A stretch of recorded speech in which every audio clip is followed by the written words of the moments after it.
All right. All right, part 2 here of what are you matching, or energetic match. We're talking all about matching energies and the things that we do. Yeah. The last part of that first one is talking about the consciousness that we're in now. And it's really service-oriented, play-oriented consciousness. I call it the crayon consciousness. Yeah.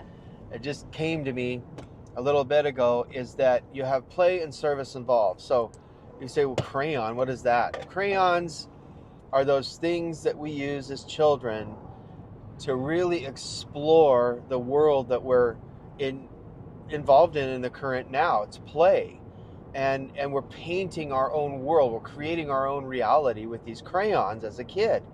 And it's symbolic of play. It's symbolic of service, because what do you do as a kid with a crayon? You're actually serving your gift out, even though it's not well developed yet. It may not be, but you're serving something. You're serving the inside world out to the outside. You're creating. You're manifesting. And so we're in a service manifestation of play consciousness right now, and there's more than enough grace to go around that gives us the permission, not only permission, but it gives us the tools, the abundance, and everything around us to be creative. And the old consciousness will say this: you can't do that. You can't make any money. You can't. How is that service, me playing all the time or creating all the time? And you'll get this old consciousness, these programs of the conditioning. If you're not careful, it will dominate. Your ego will continue to dominate the new consciousness and to shut it down and say, don't play, don't create. But I'm telling you, we are in that type of consciousness right now. Yeah, it is incredible. Again, as we're waking up, what we're waking up to is the fact that everything is energetically connected. We're buying energy from people. Why do we buy from advertisements? Because we want to feel what it looks like that commercial is making that person feel like. It's all about energy.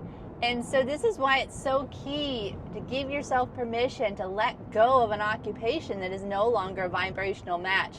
Because what's happening is you're now reaffirming to yourself that, say like the lady at the DMV, why did she have to put those up? Because she's already getting bad feedback from people. And she said, oh, you caught me on a good mood today. It's like all these little reflectors she's putting out, because apparently there's been a lot coming at her too, and because she's in the wrong fit, obviously, you guys, because if she was in the right fit doing what she loved, she wouldn't have this attitude and pushback, honestly, right? Anybody that's doing what they really love, whether they feel like they're contributing, it's something they're interested in, it's a whole different story, isn't it?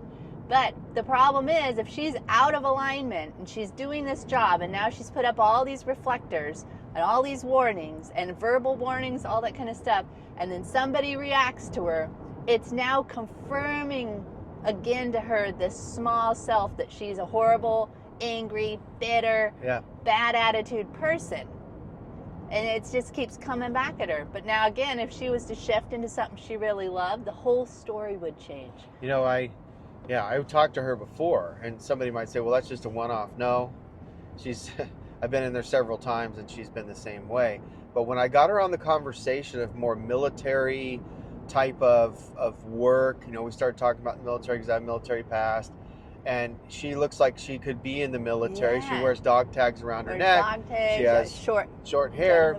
She's got kind of that tough, that demeanor. Drill sergeant.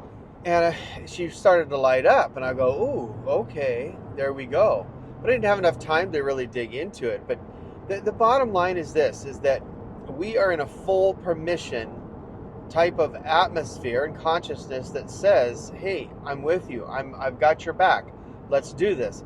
And when it's service attached, service oriented, this is where abundance comes from. If it's, like we said, the egoic consciousness that causes us to double down, drill down, and serve only ourselves, that's over with, you guys. Mm-hmm. Yes, some people will still put their hands to it, but it is going to be hell on earth for them. And it's great. If you're doubling down, thinking that everybody's against you and you've got to make this work, and just doing it for the money, it's going to be miserable for you in this consciousness. Yeah, it really is. It's not being allowed anymore, you guys. because we're all realizing we're all connected and we all affect each other. And so that's why we're strongly encouraging you, start making the changes now, because it will get harder and harder. It will. And you don't want to get blindsided because you chose to, no, I'm going to commit. I'm going to be loyal to a fault. This is all I know. I'm too afraid to step out and do what I really love. Now is the time. Start shaking off those beliefs, because, challenges are real, but limitations are self-imposed. So we are putting limitations on ourselves. The only thing blocking us is our own beliefs. And so I'm encouraging you guys, we no longer can we live in the illusion of, oh, I got to just work this job because it pays my bills. But what's happening is we are shutting down the faucet, and all we can see is the trickle. I'm just making enough. I'm just making enough. I'm just making enough. Not realizing we are holding the instrument to turn this thing into something that's going to open up our juice, open up our flow. Yeah. And we're just getting fed up to just change it. And this is how good God is. I mean, the allowance of something like COVID to happen is, it gave us a precursor of reinventing ourselves. This whole 2-year, 3-year period, the whole earth stopped for a moment so that the elements of the earth could heal and bring us through magnetism, through heart coherence. If we dropped into our heart during that time, I know it was tough for a lot of us, but still some of us were aware. We're like, okay, this is a pause for us to self-reflect and become self-aware to the point to where we're like, okay, I've got to make some changes here. And they turned out for the better. Do you know how many millionaires were birthed during COVID? Know how many people actually moved into their dream occupation? Their dreams themselves started moving towards it. Many families started healing. Many people. We've heard of stories. We just know that that's fact. Because the people that were awake enough and weren't victimized through this whole thing, and yes, we're not making light of anybody that passed away. However, no, you never really lose anybody. They just shifted locations. And so because they shifted locations, now your opportunity is, okay, maybe somebody was holding you up that actually passed away, and you're still grieving over it 3 years later, 2 years later, a year later. And yes, you can grieve. That's all part of the process. Not saying anything about that. But however, if you're still pointing the finger and saying, oh my goodness, I'm still grieving, instead of looking at this, wait a minute, this is the person that was blocking you from living your dream. Potentially that's what happened with some people. But we're addicted to familiar.